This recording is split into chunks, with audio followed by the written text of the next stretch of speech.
Remembrance Day.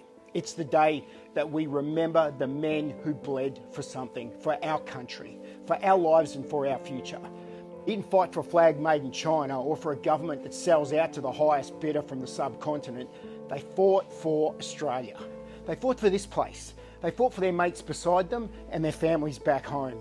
When the world went to hell in the 40s, Australians didn't sit it out. We went halfway around the world to fight actual Nazis, like real fucking Nazis, because tyranny had to be stopped.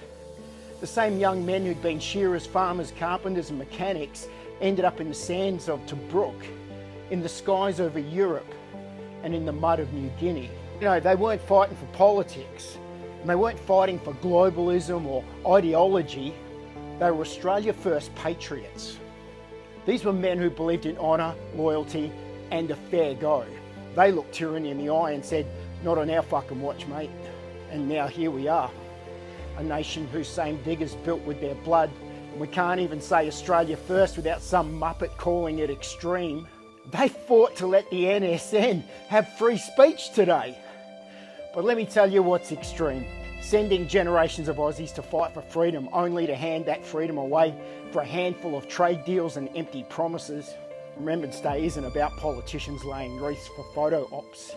It's about the blokes who never came home. It's about the young men who stood up when it mattered most. So today, if you hear that bugle when the last post plays, don't just bow your head. Remember who they fought and what they stood for, and what they'd think if they saw the country they died to protect. Australia first until I die.